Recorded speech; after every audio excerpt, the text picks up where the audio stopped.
Hello students, आज इस session में हम पढ़ेंगे sentences words for describing weather and people. ये हमारा सेशन 6 है कम्युनिकेशन स्किल्स का। इसमें हम वेदर के बारे में और पीपल्स के बारे में बात करेंगे। ठीक है, इसमें बहुत सारे लर्निंग ऑब्जेक्टिव्स हैं। जैसे कि हम सबसे पहले इंट्रोडक्शन में बात करते हैं। इंट्रोडक्शन में यही बताया गया है कि कोई इंसान किस तरीके से, क्या क्या उसके अंदर वीकनेसेस हो सकती है, क्या क्या स्ट्रेंथ्स हो सकती हैं, या फिर वेदर किस तरीके का हो सकता है, क्लाउडी है, हॉट है, या फिर ठंडा मौसम है। इस तरह इन सब चीज़ों के बारे में डिस्कस किया है। अब सबसे पहला हमारा इसमें हाउ टू डिस्क्राइब वेदर को हम किस तरीके से डिस्क्राइब कर सकते हैं। सबसे पहली चीज़ है, हम दो तरीके से कर सकते हैं। इसमें इट इज़ तो हम लगाएंगे ही लगाएंगे, उस इट इज़ के साथ एडजेक्टिव भी ऐड कर सकते हैं और वर्ब भी ऐड कर सकते हैं। एडजेक्टिव में हम सबसे पहले हम देखते हैं एडजेक्टिव कैसे ऐड करेंगे। हम एक एग्जांपल ले लेते हैं, इट इज़ सनी टुडे। इसमें इट इज़ तो हम लगाएंगे, इट इज़ के साथ हमने सनी क्या है, हमारा एडजेक्टिव है, तो वो ऐड कर दिया। इस तरीके से हम और भी एग्जांपल ले सकते हैं, जैसे कि इट्स अ फाइन डे, तो इट इज़ का शॉर्ट है इट्स। अ फाइन डे हमारा अ फाइन हमारा क्या हो गया, एडजेक्टिव हो गया, और डे हमने इसके साथ ऐड कर दिया है। इस तरीके से हम इट्स के साथ वर्ब भी लगा सकते हैं और एडजेक्टिव भी लगा सकते हैं। अब हम वर्ब का एग्जांपल ले लेते हैं, इट इज़ स्नोइंग या इट्स स्नोइंग। इसमें स्नो हमारा क्या है, वर्ब के साथ आईएनजी भी ऐड करते हैं, तो इट्स स्नोइंग हो गया।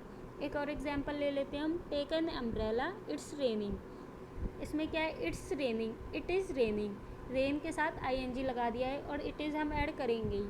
तो इसमें क्या बताया गया है कि हम किसी भी वेदर को डिस्क्राइब कर रहे हैं तो इट इज़ के साथ या तो हम एडजेक्टिव यूज़ कर सकते हैं, ऐड कर सकते हैं, या फिर इट इज़ के साथ वर्ब लगा सकते हैं विद आईएनजी।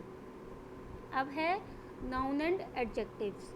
अब हम ऐसे वर्ड्स पढ़ेंगे जो कि एज अ वेदर हम यूज़ कर सकते हैं। वेदर के बारे में अगर हम डिस्कस कर रहे हैं, वेदर के बारे में हम टॉक कर रहे हैं, तो इन वर्ड्स का यूज़ करते हैं। ठीक है, जैसे कि रेन हमारा नाउन है, और अगर इन नाउन में हम वाई अगर ऐड कर देते हैं तो वो नाउन हमारे किस में चेंज हो जाते हैं, एडजेक्टिव में। रेन का रेनी, सन का सनी, विंड का windy, cloud cloudy, fog foggy. तो हमने नाउन्स को किस में चेंज किया है, एडजेक्टिव में, by the use of Y, by adding Y.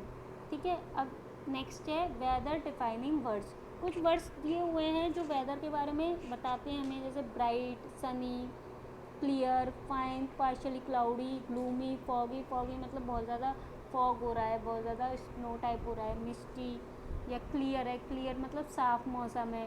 Cloudy थोड़ा थोड़ा बादल हो रहे हैं। इस तरीके से बहुत सारे वर्ड्स हैं जो हम वेदर में यूज़ करते हैं। ठीक है, अब है टाइप्स ऑफ रेन।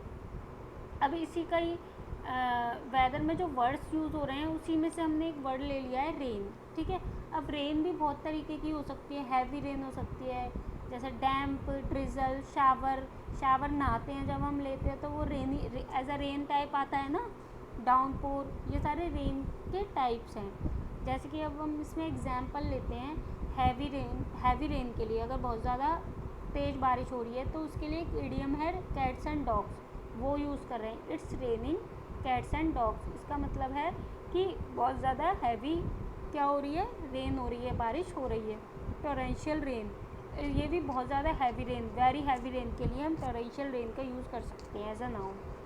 नेक्स्ट है फ्लड मतलब बाढ़ आ जाना, जब बहुत ही हद से ज़्यादा बारिश, एक्सेसिव रेन हो रही है तो उसके लिए हम फ्लड का यूज़ करते हैं। ठीक है, ऐसे ही अभी तक हमने रेन में कुछ वर्ड्स के बारे में बताया, cats, dog, torrential rain, flood.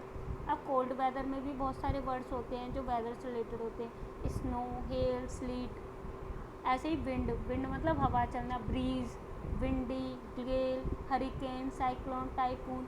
ये सारे विंड के ही प्रकार हैं जो कि आए हुए हैं। साइक्लोन मतलब तूफान, एक तरीके से आना।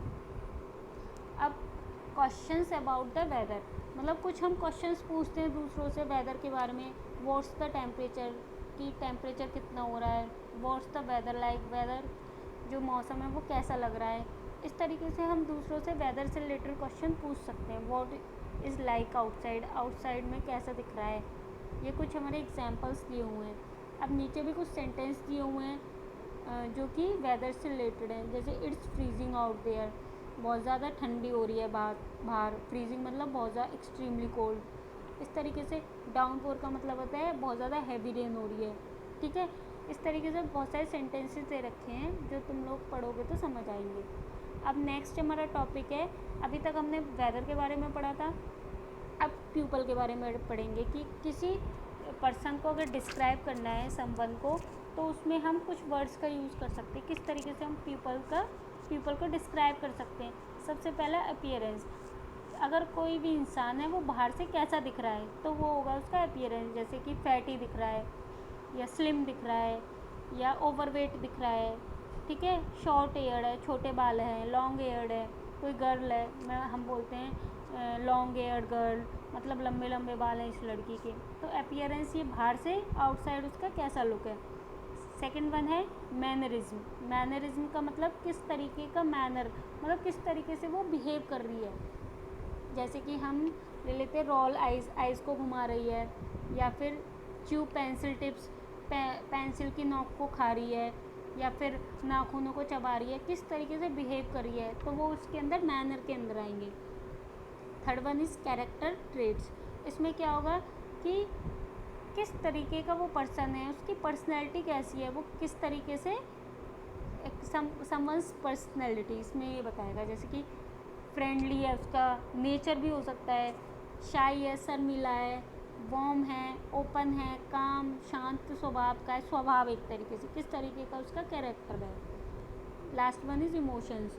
इमोशंस मतलब कि कोई पर्सन किसी भी, जैसे कोई प्रॉब्लम आ गई तो वो किस तरीके से बिहेव कर रहा है, जैसे एंगर हो रहा है, एंग्री हो रहा है, सैड हो रहा है या फ्यूरियस हो रहा है, इस तरीके से वो किस तरीके से अपने इमोशंस को दिखा रहा है। चीयरफुल, हैप्पी, अलग अलग सबके, हर पर्सन का अपना खुद का इमोशन और अपनी खुद की फीलिंग्स होती है जो वो उस अकॉर्डिंग ही बिहेव करता है। जैसे कि हम एग्जांपल ले लेते हैं, well I am tall and athletic, इसका मतलब मैं लंबा हूँ, एथलेटिक में सुडोल मतलब एथलीट्स में भाग लेता हूँ, पार्ट्स लेता हूँ। आई प्ले डिफरेंट स्पोर्ट्स, बहुत सारे गेम्स खेलता हूँ, जैसे बास्केटबॉल, फुटबॉल। ब्राउन आइज़ हैं, इजल बड़ी बड़ी आँखें हैं, नेचर फ्रेंडली है, ठीक है, ओपन हूँ, सबसे घुल मिल जाता हूँ। I love discussing interesting ideas and meeting new friends, मतलब मुझे नए नए आइडिया को डिस्कस करना अच्छा लगता है और फ्रेंड्स बनाना भी अच्छा लगता है।